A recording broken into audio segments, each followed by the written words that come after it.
दोस्तों, क्या education loan दिया जाना चाहिए? Is it good to take an education loan?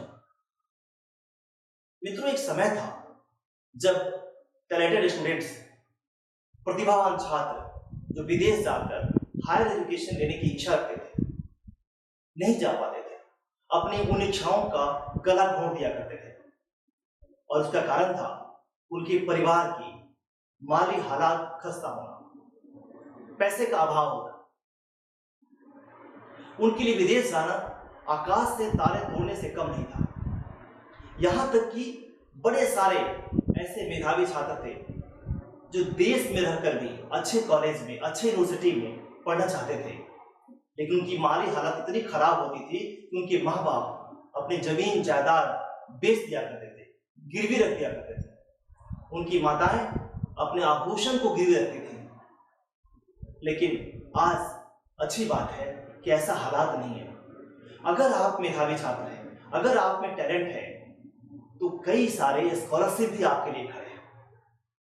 ऐसा नहीं भी होता है तो भी चिंता की कोई बात नहीं है कि बड़े सारे बैंक और एनबीएफसी आपको लोन देने के लिए खड़े हैं ताकि आप विदेश जा सके, अपनी हायर एजुकेशन ले सके, अपने करियर को बना सके।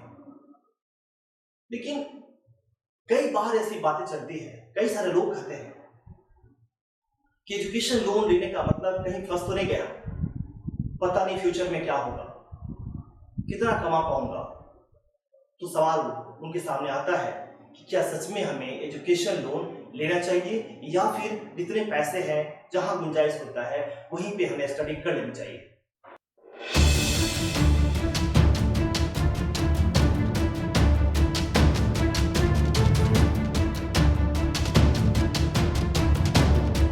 तो मित्रों नमस्कार, मैं हूं अशोक और आज के इस वीडियो में इस सवाल का जवाब देने की कोशिश करूंगा कि क्या एजुकेशन लोन लिया जाना चाहिए।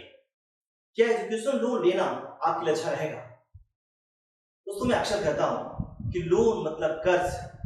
शायद पहले ये शब्द हमारे समाज में अच्छा नहीं माना जाता था, लेकिन आज लोन हमारी लाइफ का एक इंटीग्रल पार्ट हो गया है, एक अभिन्न अंग हो गया है।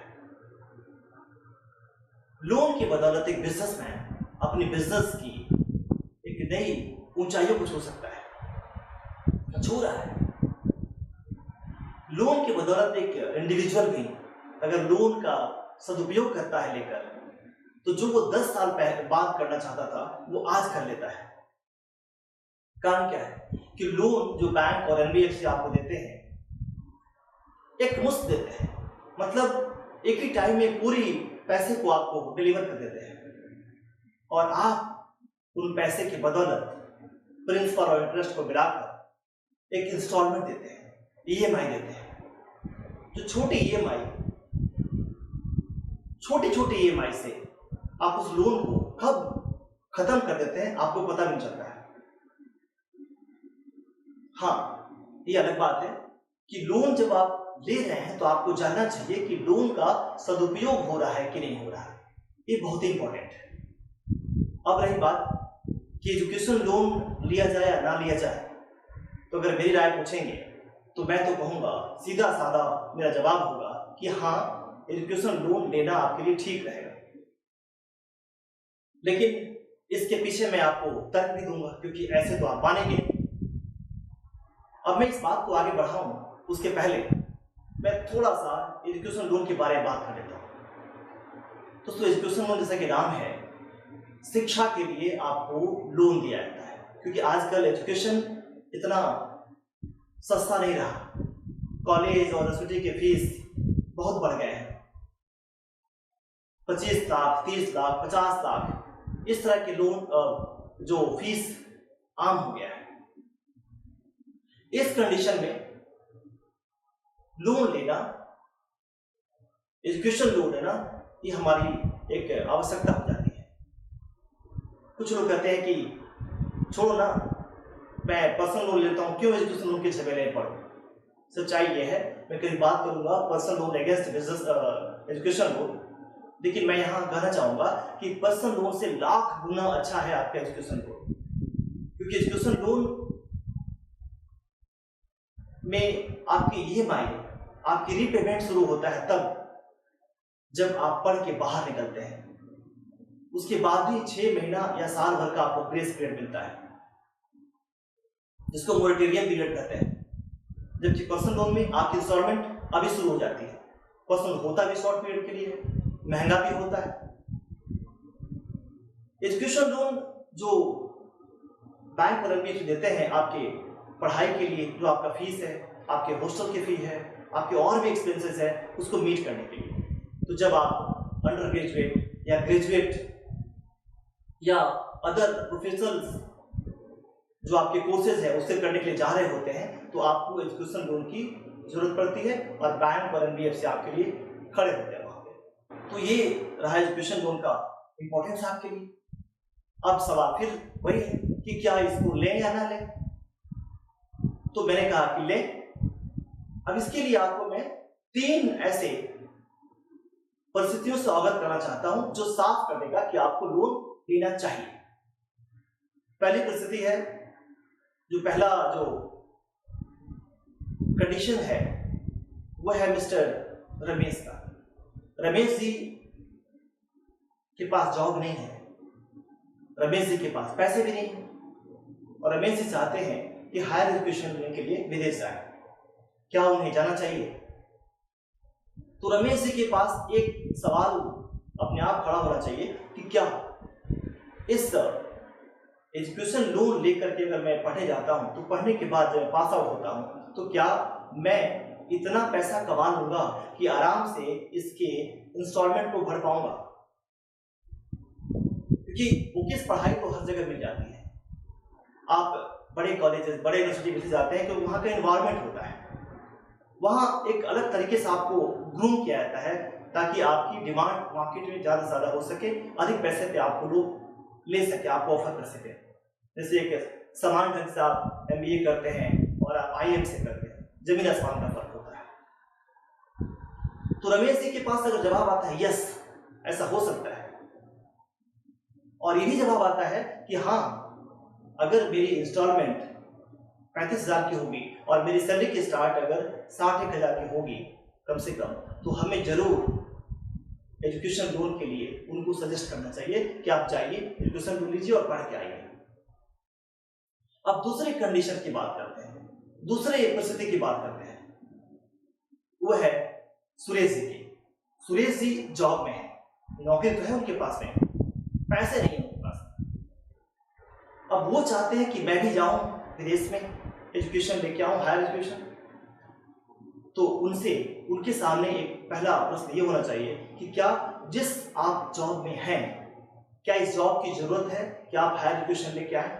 क्योंकि कई सारे लोगों की जरूरत पड़ती नहीं है, जॉब कर रहे हैं, उनको लगता है कि अब इसके लिए कोई हायर एजुकेशन लेके आऊंगा तो कोई जमीन आसमान का फर्क नहीं पड़ने वाला है, तो वो अवॉइड करेंगे उसको।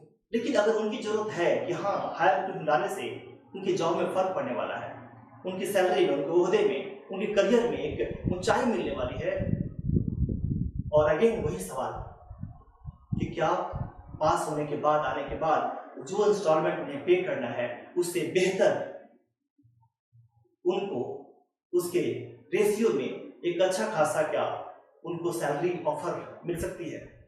अगर जवाब है तो मैं कहता हूं कि उन्हें जाना ही चाहिए। अब ये दोनों जो हमने परिस्थितियां बताई, दोनों परिस्थितियों में उनके पास पैसे नहीं थे, तो अगर जाना है तो एजुकेशन लोन उनके लिए तो मस्ट है।